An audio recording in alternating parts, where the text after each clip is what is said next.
नमस्कार दोस्तों, Maurya career point में आप सभी का स्वागत है। दोस्तों, आज का जो हमारा टॉपिक रहेगा वो है वर्क पावर एनर्जी, यानी कि कार्य शक्ति और ऊर्जा। बहुत ही इंपॉर्टेंट टॉपिक है। इनसे रिलेटेड क्वेश्चन आपके एग्जाम में, चाहे कैसा भी एग्जाम हो, उनमें आते रहते हैं। तो आज हम वर्क पावर एनर्जी के बारे में बात करेंगे और ये देखेंगे इनमें आपस में क्या रिलेशन होता है और एग्जाम में इनके जो क्वेश्चन होते हैं वो किस टाइप से आते हैं। तो बिना टाइम वेस्ट किए हुए वीडियो को स्टार्ट करते हैं।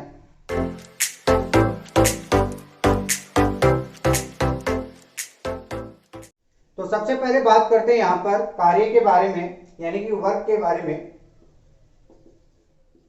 कार्य क्या होता है दोस्तों? बल गुणा विस्थापन,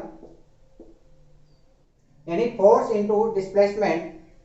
बल और विस्थापन का जो गुणनफल है वह क्या कहलाता है? कार्य कहलाता है। तो इस प्रकार से आपका कार्य क्या हो गया? बल गुणा विस्थापन। अगर बात करें इनमें इकाई क्या होगी और इनकी विमा क्या होगी, यानी कि डायमेंशन क्या होगी, और ये अदिश राशि है या सदिश राशि है, इसके बारे में बात करते हैं। तो यहाँ पर कार्य की इकाई बताने के लिए आपको क्या करना पड़ेगा? बल की इकाई पता होना चाहिए और विस्थापन की इकाई पता होना चाहिए। तो बल की जो इकाई है वह क्या होती है? न्यूटन। और विस्थापन की जो इकाई है वो क्या होती है? मीटर। तो यहाँ पर कार्य की इकाई हो गई न्यूटन इंटू मीटर, और इसी को दोस्तों क्या बोला जाता है? जूल। तो यहाँ पर कार्य की इकाई जो है वो क्या होगी? न्यूटन इंटू मीटर, या इसी को क्या बोला जाता है? जूल। जूल जो है वो वैज्ञानिक के नाम से इकाई है, इसको वैज्ञानिक इकाई भी बोलते हैं। जिस प्रकार से बल की इकाई केजी मीटर पर सेकंड स्क्वायर होता है, और बात करें वैज्ञानिक नाम की तो क्या होता है? न्यूटन होता है। उसी प्रकार से कार्य की इकाई क्या होती है? ऐसा यूनिट न्यूटन इंटू मीटर, और वैज्ञानिक नाम से इकाई क्या होती है? जूल। तो ये आपकी कौन सी इकाई हो जाएंगी दोस्तों? ऐसा ही इकाई हो जाएंगी। ठीक है। लेकिन दोस्तों एग्जाम में आपके सीजीएस यूनिट भी पूछा जा सकता है कार्य की। तो सीजीएस यूनिट क्या होगी कार्य की? तो यहां पर आप देख सकते हो न्यूटन जो होता है, यदि इसकी सीजीएस यूनिट का पता करेंगे तो क्या होता है? डाइन होता है। ठीक है। फोर्स की जो सीजीएस यूनिट होती है वह क्या होती है? डाइन होती है। और ऐसा यूनिट क्या होती है? यहाँ पर न्यूटन होती है। तो इसी के अकॉर्डिंग बात करते हैं। सीजीएस यूनिट में लंबाई का मात्रक मीटर की जगह क्या होता है? यहाँ पर सेंटीमीटर होता है। ठीक है। तो आप ये कह सकते हो कि जूल की सीजीएस यूनिट क्या हो गई? डाइन इंटू सेंटीमीटर, और इसी को दोस्तों क्या बोला जाता है? अर्ग। ठीक है। तो अगर पूछा जाए कि कार्य की इकाई क्या होगी, ऐसा यूनिट तो क्या हो जाएगी आपके? न्यूटन इंटू मीटर, या फिर जूल बोल सकते हो। सीजीएस यूनिट की बात करेंगे तो आपके डाइन इंटू सेंटीमीटर, या फिर आपके अर्ग बोल सकते हो।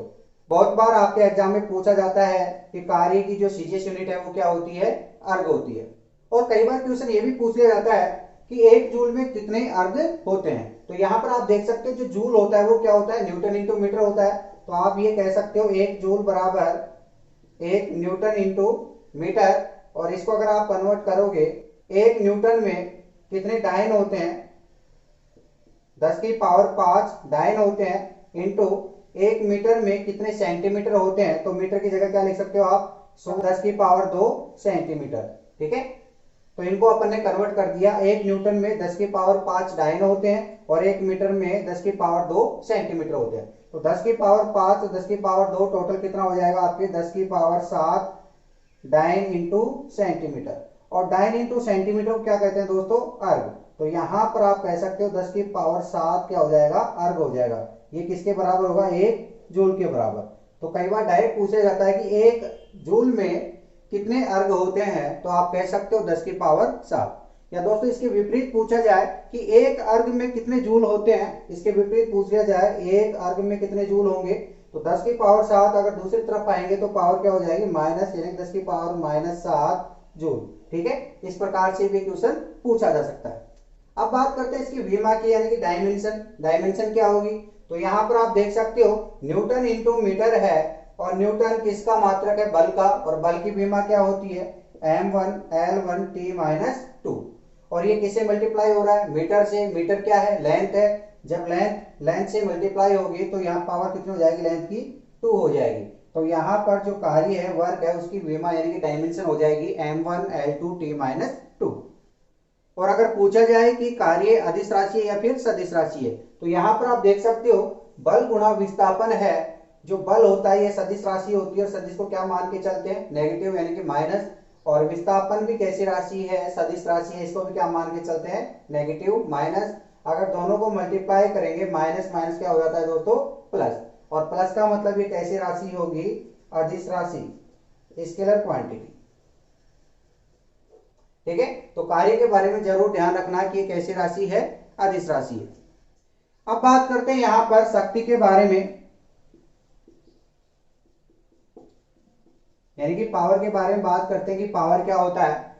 तो शक्ति के बारे में हम ये कह सकते हैं कि कार्य करने की जो दर है, कार्य करने की दर यानी कि रेट ऑफ वर्क, ये आपके क्या कहलाएगी, शक्ति कहलाएगी। ठीक है, या फिर आप इसको फॉर्मूले के अकॉर्डिंग लिख सकते हो, शक्ति यानी कि जिसको डिनोट करते हैं पी से, इक्वल टू, दर का मतलब होता है दोस्तों समय का डिवाइड कर दो, और यहां पर किस में डिवाइड करोगे, कार्य में।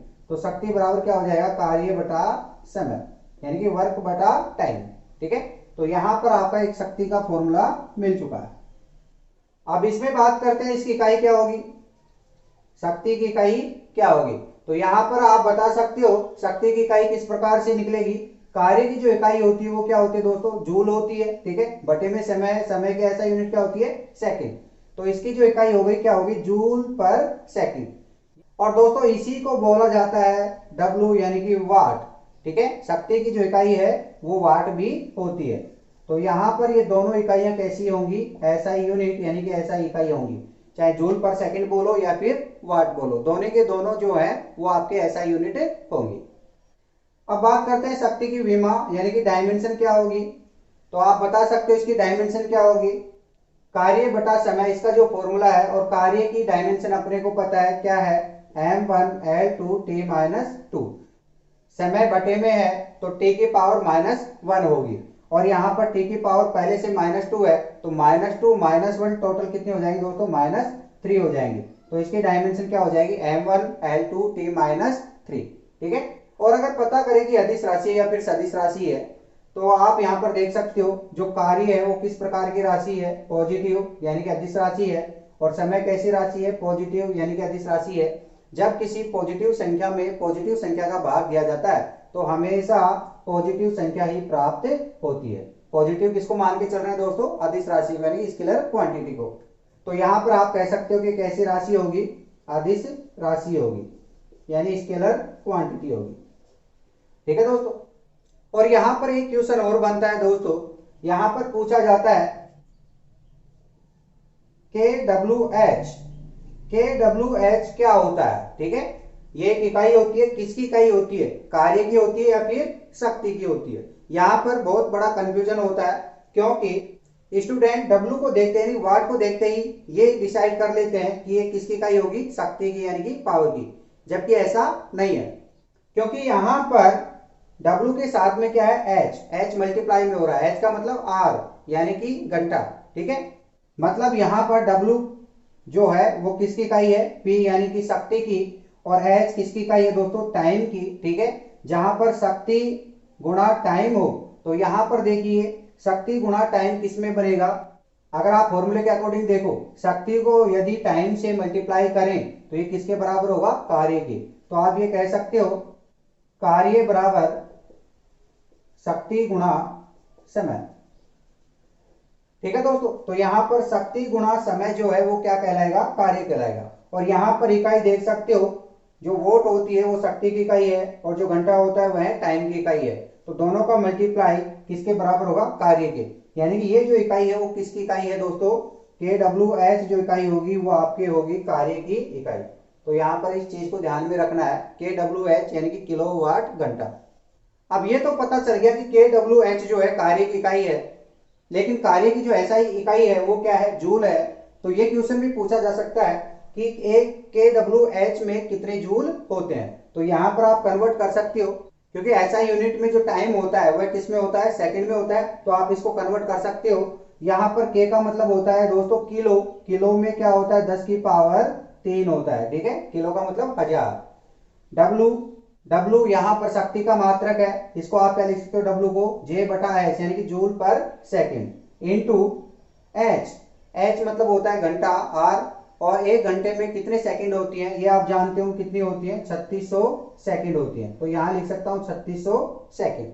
यहाँ पर देख सकते हो दोस्तों, सेकंड से सेकंड कैंसिल हो जाएगा, केवल क्या बचेगा, जूल। इसका मतलब जूल किसकी इकाई होती है, कार्य की। तो यहाँ पर किलोवाट घंटा जो है किसकी इकाई होगी, कार्य की इकाई होगी। और ये वैल्यू कितनी आई है, इसको आप सोल्व कर सकते हो। इसको आप लिख सकते हो 3.6 इंटू 10⁻³ क्योंकि यहाँ 1000 का भाग दोगे तो 3.6 बचेगा, और 1000 को क्या लिख दिया, 10⁻3। और यहाँ पहले से कितना है, 10⁻3 है। ठीक है, तो यहाँ पर वैल्यू क्या आ जाएगी, 3.6 इंटू 10⁻³ इंटू 10⁻3, दोनों को ऐड करेंगे तो 10 की पावर क्या हो जाएगी, 6 हो जाएगी। तो आप ये कह सकते हो कि यहाँ पर जो इकाई देख रहे थे, एक इकाई और है kWh, और वो किसके बराबर होगी, 3.6 इंटू 10⁻6 जूल के। ठीक है, ये क्वेश्चन भी कई बार पूछ लिया जाता है। और दोस्तों शक्ति की एक और इकाई होती है जिसको बोलते हैं हॉर्स पावर, HP। तो यहाँ पर मैं ये कह सकता हूं कि शक्ति की एक और इकाई होती है जिसका नाम क्या है, HP।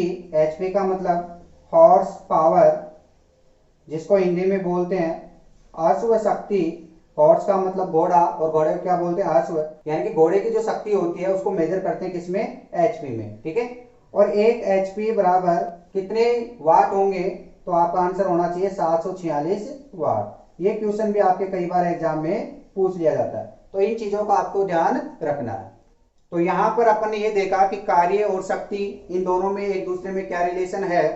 कार्य जो होता है वह क्या होता है, बल गुणा विस्थापन, और इसकी इकाई क्या होती है, न्यूटन इंटू मीटर या फिर जूल भी बोल सकते हो। ये इनकी ऐसा यूनिट है।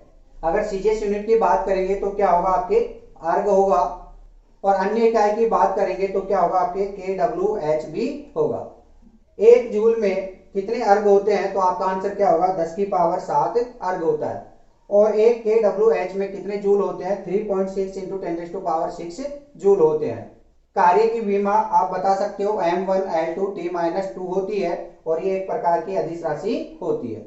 इसी प्रकार से बात करें शक्ति के बारे में, शक्ति क्या होती है, रेट ऑफ वर्क यानी कि कार्य करने की दर। तो इसके बारे में बता सकते हो कि शक्ति क्या हो जाएगी, यहाँ से कार्य बटा समय, और शक्ति की इकाई क्या होगी, जूल पर सेकंड, और इसे वो क्या बोला जाता है, वाट। और इसकी अन्य इकाई के बारे में भी पढ़ा, वो क्या होती है, HP यानी कि हॉर्स पावर, जिसको अश्व शक्ति भी कहते हैं। एक हॉर्स पावर में 746 वाट होते हैं।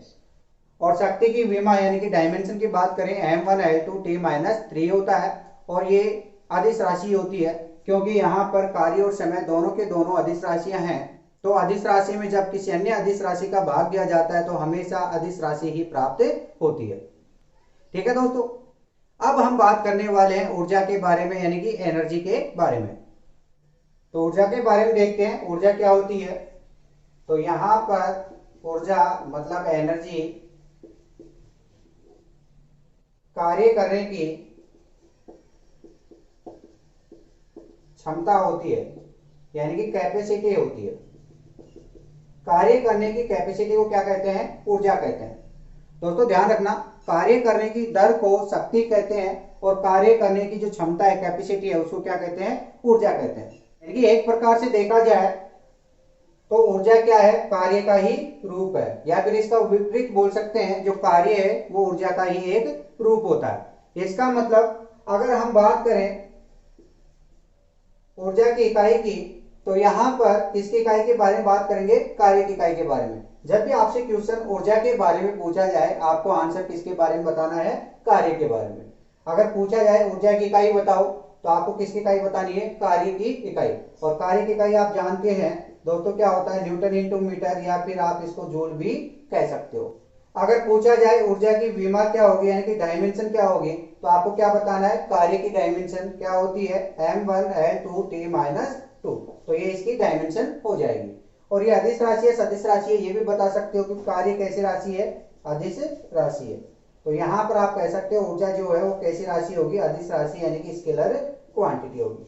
ठीक है दोस्तों, तो ये तो ऊर्जा के बारे में जाना कि ऊर्जा क्या होती है, कार्य करने की क्षमता। अब बात करते हैं ऊर्जा के प्रकार, कितने प्रकार की होती है। दोस्तों वैसे तो ऊर्जा बहुत प्रकार की होती है, जैसे वायु में वायु ऊर्जा, प्रकाश में प्रकाश ऊर्जा, विद्युत ऊर्जा, रासायनिक ऊर्जा, यांत्रिक ऊर्जा, उष्मा ऊर्जा, ये सभी के सभी ऊर्जा के रूप होते हैं। लेकिन मोस्टली इनको दो भागों में बांटा गया। कौन से भागों में बांटा गया, एक भाग तो कहलाता है दोस्तों इसका गतिज ऊर्जा, यानी काइनेटिक एनर्जी। जैसा कि नाम से ही पता है कि गतिज ऊर्जा जिसमें क्या हो, गति हो, यानी कि जब वस्तु या पिंड गति कर रहे होते हैं तो उनमें संचित ऊर्जा क्या कहलाती है, गतिज ऊर्जा कहलाती है। और जो गतिज ऊर्जा यानी काइनेटिक एनर्जी होती है वो किसके इक्वल होती है, हाफ एम वी स्क्वायर के। ठीक है दोस्तों, यहाँ पर काइनेटिक एनर्जी का जो फॉर्मूला होगा क्या होगा, हाफ एम वी स्क्वायर। यहाँ पर m क्या है, वस्तु का द्रव्यमान यानी कि मास होगा, और द्रव्यमान की इकाई क्या होती है, केजी होती है। v क्या होगा, वेग यानी कि वेलोसिटी, इसकी इकाई क्या होती है, मीटर पर सेकंड होती है। और दोस्तों अगर आप इनको देखो तो यहाँ पर काइनेटिक एनर्जी को मैं इस प्रकार से लिख सकता हूँ, हाफ m को m square upon V square divide में m, इस प्रकार से लिख सकता हूँ। क्योंकि यहाँ पर अगर आप देखोगे m से एक m कैंसिल हो जाएगा तो एम वी स्क्वायर यहाँ पर शेष बचेगा। लेकिन ऐसा मैं क्यों लिख रहा हूं, क्योंकि मैं इसको फॉर्म में कन्वर्ट करना चाहता हूं संवेग यानी कि मोमेंटम के रूप में। तो यहां पर आप लिख सकते हो a/2m, यहां पर m इंटू वी का होल स्क्वायर है, और m इंटू वी क्या होता है दोस्तों, संवेग यानी कि p होता है। ठीक है, यहां पर p क्या है, संवेग यानी कि मोमेंटम। तो यहां पर m इंटू वी को मैं क्या लिख सकता हूं, p लिख सकता हूं, और यहां पर स्क्वायर है तो क्या हो जाएगा, स्क्वायर हो जाएगा। इसका मतलब काइनेटिक एनर्जी जो है इसको मैं क्या लिख सकता हूं, p स्क्वायर बाई 2 है। इस प्रकार से भी आपको इस रूप में पूछा जा सकता है कि गतिज ऊर्जा निम्न में से किसके बराबर होगी। या तो आपको ऑप्शन में हाफ एम स्क्वायर मिलेगा, अगर ये नहीं मिलता है तो आपको p स्क्वायर बाई 2m भी मिल सकता है। यहाँ पर p क्या है, संवेग है। संवेग की इकाई पूछे तो क्या होगी दोस्तों, केजी मीटर पर सेकेंड संवेग की इकाई होती है। ठीक है, अब यहाँ पर बात करते हैं गतिज ऊर्जा के एग्जाम्पल कौन कौन से होंगे। तो जहां पर गति करती हुई वस्तुएं होंगी वहां सभी में गतिज ऊर्जा पाई जाएगी। जिस प्रकार से अगर बात करें, बंदूक से निकली हुई गोली, जब बंदूक से गोली निकलेगी तो वहां पर गति होगी, और गति होगी तो उस समय आपके वहां गतिज ऊर्जा प्राप्त होगी। या फिर जो भी गाड़ियां चलती हैं, या फिर मैं कह सकता हूं चलती हुई गाड़ियां या फिर ट्रेन, इनमें भी क्या होती है, गतिज ऊर्जा होती है। ठीक है, और अगर गति नहीं हो, वस्तु स्थिर अवस्था में है, तो उस समय वहां पर कौन सी एनर्जी मौजूद होती है, स्थितिज ऊर्जा। तो यहां सेकंड प्रकार की ऊर्जा हो जाएगी आपके स्थितिज ऊर्जा, जिसको बोला जाता है पोटेंशियल एनर्जी। और जो पोटेंशियल एनर्जी होती है वो क्या होती है दोस्तों, mgh। यहां पर फॉर्मूले का ध्यान रखना, mgh। m क्या है, m आपको पता होगा मास यानी कि द्रव्यमान है, और इसकी इकाई क्या होती है, kg। और जो g होता है वह क्या होता है, एक्सेलरेशन होता है, त्वरण होता है, एक्सेलरेशन ड्यू टू ग्रेविटी यानी कि गुरुत्वीय त्वरण होता है, और इसकी वैल्यू हमेशा क्या होती है, 9.8 मीटर पर सेकंड स्क्वायर। और यहाँ पर जो h है वो क्या है, ऊंचाई है, और ऊंचाई भी एक प्रकार की दूरी है, तो इसकी इकाई क्या होगी, मीटर होगी। और दोस्तों इनके एग्जाम्पल की बात करें कि जो वस्तुएं स्थिर रहती हैं, जिस प्रकार से झील में ठहरा हुआ पानी, जो ठहरा हुआ पानी है वह स्थिर है, तो वहां पर किस प्रकार की एनर्जी होगी, स्थितिज ऊर्जा होगी। ठीक है, और अगर नदी का बहता हुआ पानी अगर एग्जाम्पल आ जाए तो वो गति कर रहा होता है, तो वहां क्या होगी, गतिज ऊर्जा होगी। इस प्रकार से अगर बात करें नेक्स्ट एग्जाम्पल की, घड़ी में चाबी भरना। जब आपने देखा होगा घड़ी में चाबी भरी जाती है तो वहां पर जो ऊर्जा संचित रहती है वो किस रूप में होती है, स्थितिज ऊर्जा में रहती है। तो ये तो बात की हमने ऊर्जा के बारे में, इनके प्रकारों के बारे में। और दोस्तों मैंने पहले बताया कि जो ऊर्जा है वह कार्य करने की कैपेसिटी होती है, क्षमता होती है। इसका मतलब यह है कार्य और ऊर्जा में एक रिलेशन होता है, और उसी रिलेशन को कहते हैं कार्य ऊर्जा प्रमेय यानी कि वर्क एनर्जी थ्योरम, जिसके बारे में अभी अपन डिस्कस करने वाले हैं। कार्य ऊर्जा प्रमेय, वर्क एनर्जी थ्योरम भी कहा जाता है। ठीक है, इसके अनुसार क्या होता है कि जो भी कार्य किया जाएगा वह गतिज ऊर्जा में परिवर्तन के बराबर होगा। तो आप इसके अकॉर्डिंग कह सकते हो कि किसी वस्तु पर किया गया कार्य वो क्या होगा, गतिज ऊर्जा में परिवर्तन। दोस्तों परिवर्तन किस प्रकार से होगा, तो इसके बारे में आप ये कह सकते हो कि मान लेते हैं ये धरातल है, यहाँ पर कोई वस्तु है, ठीक है, इसका वेग यहाँ पर v है और इस वस्तु का जो मास है, द्रव्यमान है, वो क्या है, m है और इसका वेग यहाँ पर कुछ देर बाद में बढ़कर क्या हो जाता है, v2 हो जाता है और पहले मान लेते हैं क्या है, v1 है। तो यहाँ पर मास तो हमेशा सेम रहेगा, जिस वस्तु का जो द्रव्यमान है, मास है, वो तो सेम रहेगा और जो वेग है v1 से बढ़कर कितना हो गया दोस्तों, v2 हो गया। तो पहले वाली कंडीशन में यहाँ पर काइनेटिक एनर्जी जो है ke1 क्या होगा, हाफ mv1 स्क्वायर और यहाँ पर ke2 कितना होगा, हाफ mv2 होगा। तो आप यहाँ पर कह सकते हो किया गया कार्य यानी कि W क्या होगा, half mv2 minus half mv1 का स्क्वायर, यानी कि गतिज ऊर्जा में क्या हुआ, परिवर्तन हो गया। और यदि यहाँ पर 1/2 m कॉमन लेते हैं तो क्या होगा, v2 माइनस v1 तो यहाँ पर जो कार्य है वो क्या होगा, गतिज ऊर्जा में परिवर्तन के बराबर होगा। इसे क्या कहते हैं, वर्क एनर्जी थ्योरम। और दोस्तों एनर्जी के बारे में ये बताया जाता है कि एनर्जी न तो कभी नष्ट होती है और न ही कभी उत्पन्न की जा सकती है, यानी कि एनर्जी न तो जनरेट होती है न ही डिस्ट्रॉय होती है, यह एक रूप से एक फॉर्म से दूसरे फॉर्म में कन्वर्ट होती रहती है। इसका मतलब एनर्जी जो है हमेशा संरक्षित रहती है, कंजर्व रहती है और इसी को बोलते हैं ऊर्जा संरक्षण का नियम। यहाँ पे आप कह सकते हो ऊर्जा संरक्षण का नियम यानी कंजर्वेशन लॉ ऑफ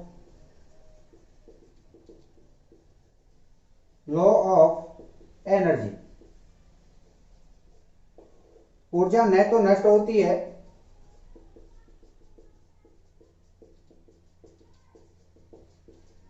और न ही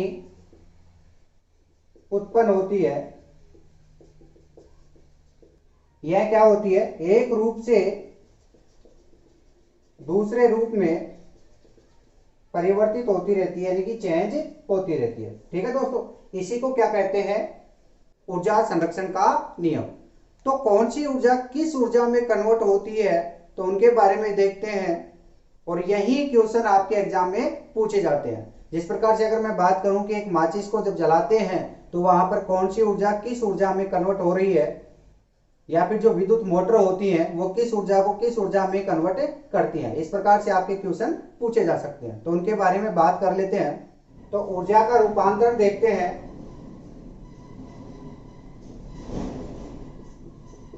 यानी कौन सी एनर्जी से किस एनर्जी में कन्वर्ट होती है। जिस प्रकार से एग्जाम्पल की बात करता हूं, माचिस का जलना, जब दोस्तों माचिस जलाई जाती है तो कौन सी ऊर्जा किस ऊर्जा में परिवर्तित होती रहती है। तो आप देख सकते हो कि जो माचिस है उसकी सतह पर कुछ केमिकल लगे होते हैं फास्फोरस के, जिनके हेल्प से वो रिएक्शन करके जलती हैं। तो वहां पर जो केमिकल होते हैं उनमें केमिकल एनर्जी होती है, यानी कि रासायनिक ऊर्जा होती है। तो इनमें कौन सी ऊर्जा पाई जाती है, केमिकल एनर्जी। ठीक है दोस्तों, यहाँ पर जो रासायनिक ऊर्जा वो कन्वर्ट किस में हो रही है, मतलब जब वो माचिस जलती है तो कौन सी ऊर्जा मिलती है, वहां पर प्रकाश उत्पन्न होता है तो आप कह सकते हो प्रकाश ऊर्जा उत्पन्न होती है। वहां पर ऊष्मा उत्पन्न हो रही है तो आप कह सकते हो वहां पर हीट जनरेट हो रही है। ठीक है, तो केमिकल एनर्जी किस में कन्वर्ट हो रही है, हीट एनर्जी में, या फिर आप इसको लाइट बोल सकते हो, लाइट एनर्जी में, यानी कि प्रकाश ऊर्जा में। ठीक है दोस्तों, क्योंकि ऊष्मा उत्पन्न होगी तो वहां पर प्रकाश भी उत्पन्न होगा। तो आप ये कह सकते हो कि जब भी माचिस जलाई जाती है तो रासायनिक ऊर्जा ऊष्मा ऊर्जा में या फिर प्रकाश ऊर्जा में कन्वर्ट हो जाती है।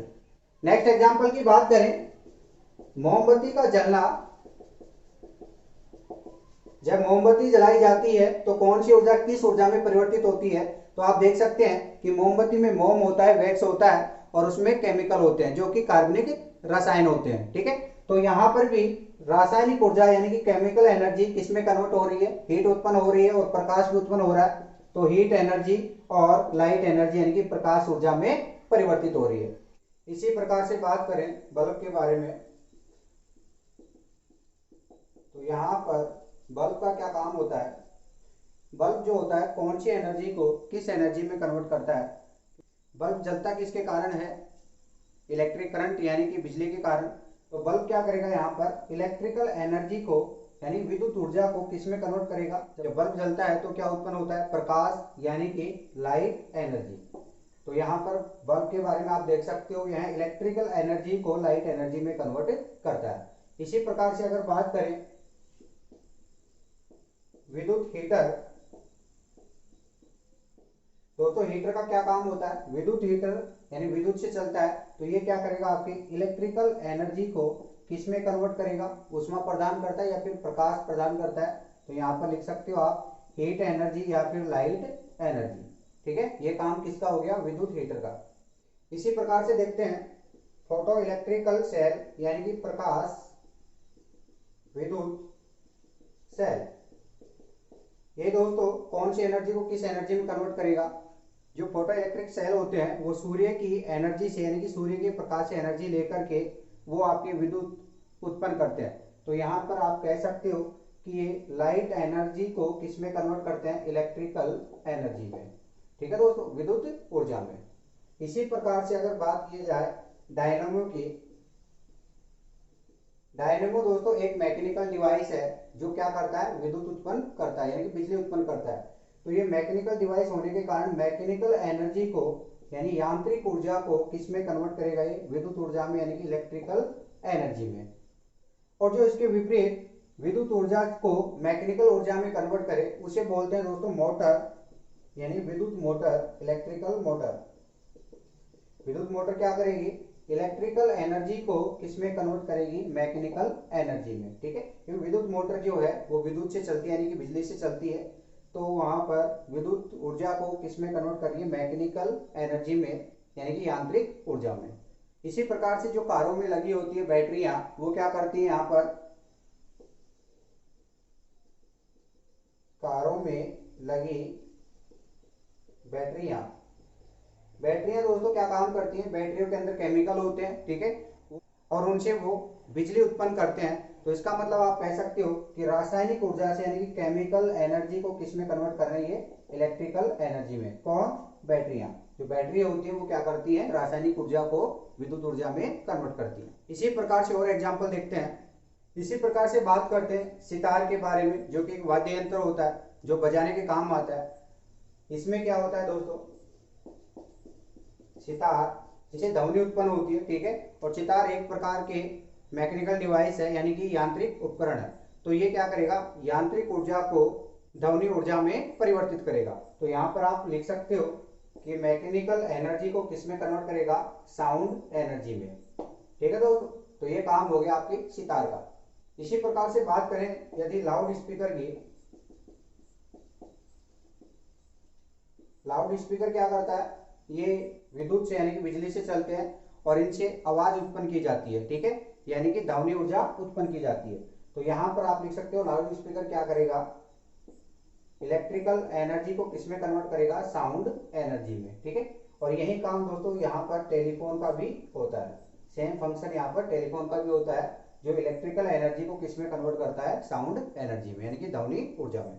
अगर बात करें माइक्रोफोन की, तो यहां पर माइक्रोफोन का क्या काम होता है? माइक्रोफोन क्या करता है? ध्वनि ऊर्जा को यानी कि साउंड एनर्जी को किसमें कन्वर्ट करता है? इलेक्ट्रिकल एनर्जी यानी कि विद्युत ऊर्जा में। नेक्स्ट हम बात करते हैं कोयले का जलना। यदि कोयला जलता है तो कौन सी एनर्जी किस एनर्जी में कन्वर्ट होती है? अगर कोयले के बारे में बात करें, कोयला जो होता है उसमें कार्बन पाया जाता है यानी कि एक प्रकार का केमिकल होता है। तो उसमें केमिकल एनर्जी पहले से होती है। जब उसको जलाएंगे तो वहां पर आपकी उष्मा ऊर्जा उत्पन्न होगी या फिर प्रकाश ऊर्जा उत्पन्न होगी। तो आप कह सकते हो कि जब कोयला जलेगा तो यहाँ पर केमिकल एनर्जी जो है वो किस में कन्वर्ट होगी? या तो हीट एनर्जी में या फिर लाइट एनर्जी में। ठीक है दोस्तों, क्योंकि जहां पर हीट होगी वहां तो लाइट यानी कि प्रकाश होगा ही होगा। तो दोनों ही सही है। इसी प्रकार से बात करें पंखे के बारे में, कि जो पंखा होता है, फैन होता है, ये क्या करता है? विद्युत से चलता है और ये एक प्रकार की मैकेनिकल डिवाइस है। इसका मतलब विद्युत ऊर्जा को ये यांत्रिक ऊर्जा में कन्वर्ट करता है। तो कह सकते हो आप इलेक्ट्रिकल एनर्जी को किस में कन्वर्ट कर रहा है? मैकेनिकल एनर्जी में। और जो इसका विपरीत यानी कि मैकेनिकल एनर्जी को इलेक्ट्रिकल एनर्जी में कन्वर्ट करेगा उसे कहते हैं दोस्तों टरबाइन, जो कि बहुत काम आती है। टरबाइन, टरबाइन क्या करती है? यहाँ पर मैकेनिकल एनर्जी को किस में कन्वर्ट करती है? इलेक्ट्रिकल एनर्जी में। यानी कि यांत्रिक ऊर्जा को यहाँ पर विद्युत ऊर्जा में कन्वर्ट करती है। इसका मतलब ये बिजली उत्पादन में सहायक होती है। इसी प्रकार से आपसे पूछा जा सकता है कि जब दो पत्थरों को रगड़ते हैं, दो पत्थरों को रगड़ना, जब दो पत्थरों को रगड़ा जाता है तो वहां पर आग उत्पन्न होती है, उष्मा उत्पन्न होती है। तो यहाँ पर कौन सी एनर्जी किस एनर्जी में कन्वर्ट हो रही है? दोस्तों जब दो पत्थरों को रगड़ेंगे यानी कि उनके बीच में गति करवाएंगे तो वहां पर गतिज ऊर्जा होगी जब वो गति में आएंगे, और वहां पर उष्मा उत्पन्न होती है, आग उत्पन्न होती है, तो किस में कन्वर्ट हो जाएगी? उष्मा ऊर्जा में। तो यहाँ आप कह सकते हो काइनेटिक एनर्जी किस में कन्वर्ट हो रही है? हीट एनर्जी में। ठीक है दोस्तों, तो इस प्रकार से आप इनका पता लगा सकते हो। या फिर इस प्रकार से आपके आ जाए पत्थर को कैच करना। अगर किसी पत्थर को कैच करना होता है तो कौन सी एनर्जी किस एनर्जी में कन्वर्ट होती है? दोस्तों जब पत्थर को कैच कर रहे होते हैं तो पत्थर वहां पर गतिशील होता है। जब पत्थर गति करता हुआ आएगा तो उसमें जो एनर्जी होगी वो क्या होगी? काइनेटिक एनर्जी यानी गतिज ऊर्जा। और जब उसको कैच करते हैं तो वहां पर जो बल लगता है अपने हाथों द्वारा, अपनी पेशियों द्वारा, तो वो हो गया पेशीय बल। तो यहाँ पर आप कह सकते हो कि जब पत्थर को कैच करते हैं तो यहाँ पर आपकी गतिज ऊर्जा किस में कन्वर्ट हो रही है? पेशीय ऊर्जा में। मनुष्य द्वारा लगाया गया जो बल होता है उसके कारण कौन सी ऊर्जा बनती है दोस्तों? पेशीय ऊर्जा। और यदि इसके विपरीत बात करें, पत्थर को फेंकना, पत्थर को फेंकेंगे तो हाथ से यानी कि मांसपेशियों का जो बल है वो लगाना पड़ेगा। इसका मतलब पेशीय बल किस में कन्वर्ट हो रहा है? जब पत्थर गतिशील अवस्था में आ जाता है तो गतिज ऊर्जा में हो जाएगा। तो यहाँ पर इसका विपरीत हो जाएगा कि पेशीय ऊर्जा किस में कन्वर्ट हो जाएगी? यहाँ पर गतिज ऊर्जा में। ठीक है दोस्तों, ऐसे हजारों एग्जाम्पल होते हैं, लेकिन इनमें एग्जाम की दृष्टि से जो इम्पोर्टेंट है, जो एग्जाम में आते रहते हैं, वो मैंने आपको सभी करवा दिए हैं। अगर इसके अलावा भी कोई एग्जाम्पल आ जाता है तो आप उनको बता सकते हो कि कौन सी एनर्जी किस एनर्जी में कन्वर्ट हो रही है। तो आज के लिए इतना ही, मिलते हैं नेक्स्ट वीडियो में। धन्यवाद।